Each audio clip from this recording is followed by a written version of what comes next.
Assalamu alaikum wa rahmatullahi wa barakatuh. I wanted to, if I can, just sort of try to connect some strands on the economic and geopolitical scene that I think are connected to or related to the Israel-Palestine conflict and the impending demise of Zionism. You know, one thing that occurs to me that pertains to the increasing pro-Palestinian sentiment in the West is that, I was among a handful of writers and analysts back in the late 1990s, in the early 2000s, who predicted what was referred to then as the third worldization of the West and of the United States specifically. That being the natural trajectory of neoliberalism and austerity. What that referred to is, if it isn't obvious, is that the idea was that the trend of rising corporate power and the trend of neoliberalism would inevitably lead to conditions in the West that would be akin to the conditions in the so-called developing world, conditions akin to the conditions in countries that had been colonized, that had been exploited, that had been ravaged by the West for decades, if not for centuries. That means poverty, hunger, unemployment, disease, violence, crime, general deterioration in the quality of life, lack of availability or access to amenities and services for the general public, crumbling infrastructure, deindustrialization, social turmoil, and so on. It also means increasingly authoritarian control and oppressive, violent law enforcement, curtailment of civil liberties, and so on, growing disparities in both wealth and power in the society, with fewer and fewer people possessing more and more power, more and more control, more and more authority over society, with less and less accountability of power. In other words, the West was going to become less like what is known as the First World, stereotypically, and more like what is known stereotypically as the Third World. Well, I think it's fairly obvious that this is, in fact, what has happened over the last 20 or 30 years. The ascendancy of the owners and controllers of global financialized capital as the unsurpassed power in the society, the wholesale transfer of power to the private sector. As I've said many times, the creation of an a-national sovereign authority with no stake in the prosperity or the success or the stability of any given country. Essentially, you have created an imperial power that is not anchored to any geographically defined center. This has meant that the Western countries themselves and Western populations themselves are now eligible for the same type of program of subjugation and predatory domination as Western imperial powers historically imposed upon the countries of the global South. You're turning your own populations in the West into neo-colonized, oppressed people. You're treating your own people the way that you always treated the people of the global South. This now has created within those people, within your own people, it has created, or it is creating in them, a mindset and a mentality and a worldview that resembles the people of the global South. The mindset and the mentality of the oppressed, the mindset and the mentality of the exploited, of the colonized. And the colonized, the exploited, and the oppressed, the people of the global South are and always have been pro-Palestinian. As I've said many times, everyone in the world can recognize what Zionism is, and that it is just a thinly cloaked form of Western imperialism, colonization. They know because they have experienced it themselves. They've experienced Western colonization and imperialism. Well, now, even the populations in the West are learning what it feels like to be oppressed, to be exploited, and to be colonized, because they are, in fact, being colonized by corporate imperialism, by corporate power, the imperialism of the owners and controllers of global financialized capital. And this is making them more and more like the people of the global South in their thinking and in their sentiments. And this is at least one factor, in my opinion, that's making more and more people in the West pro-Palestinian, because more and more people in the West can relate to the vicious disregard and dehumanization and dispossession that the Palestinians have suffered for decades. In other words, the masses in the West are finding that they have increasingly more in common with the masses in the global South. And this presents a serious problem for the OCGFC. But it's not a problem that they didn't anticipate. On the contrary, they have anticipated it. And they anticipated it for at least as long as any of us anticipated the third worldization of the West, which is why the third worldization of the West has included authoritarian control over society. This is why you have had an increasing militarization of the police. You've had stricter controls and restrictions on public gatherings and on demonstrations and so on. You have greater and greater censorship in the media and social media. You have you've literally had lockdowns during COVID. It's near martial law conditions, banning of protests, banning of various types of dissident speech in the West, and so on. What you're seeing in the West, in terms of these increasingly authoritarian measures, is essentially a preemptive counter-revolution. They're trying to put down an insurgency before it happens, because it's inevitable that it will happen, and they fully anticipate that it will happen if they don't preemptively suppress it. And so a pro-Palestinian protest, to them, is nothing but a precursor to an insurgency.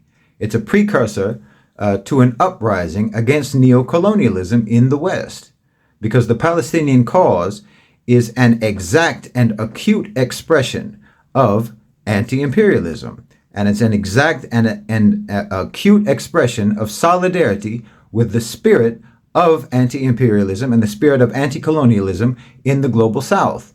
And again, it is highly significant, as I've said before, that the pro-Palestinian movement in the West and globally is very precisely directed against Western corporations. Literally, it's directed against the specific institutions that represent and in fact are the institutions of modern imperialism.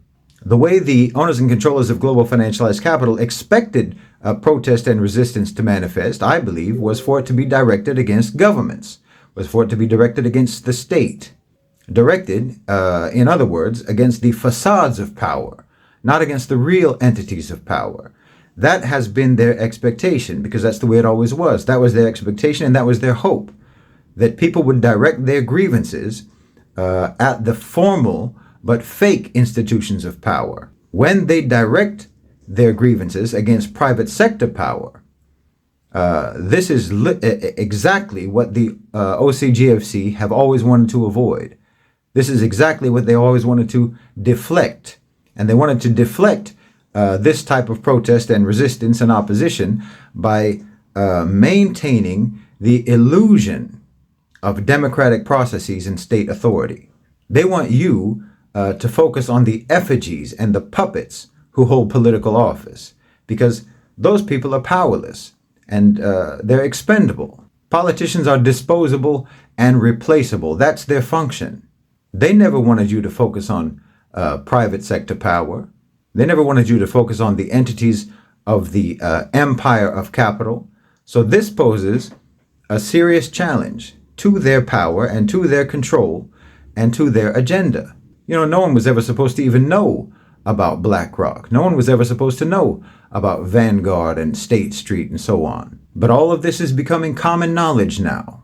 And the strategy, the pro-Palestinian strategy of boycott and public pressure against Western corporations, Western companies that do support or are perceived to support Zionism is, I think, permanently changing the way that people all around the world and in the West, how they confront power.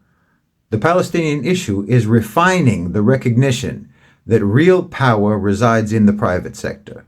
Now, this, in my opinion, presents also, and most importantly, a really historic opportunity for actual solidarity between the masses of the West and the masses of the global South, and in fact between the masses of the West and in the Muslim world.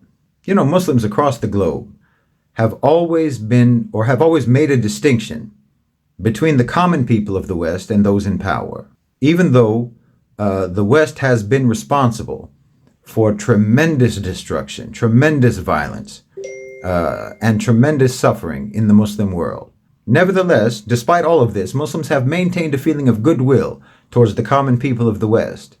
Now, this goodwill was not always reciprocated, if we're being honest, and it has often seemed, to me anyway, to be misplaced. However, the average American, the average British citizen, and the average European, as I said, is now feeling, or starting to feel, more and more like someone who's living under imperialism, who's living under colonization. And so now I think that there's a greater chance for a reciprocation of goodwill and the establishment of real solidarity between the average people of the West and the Muslim world and in the global South.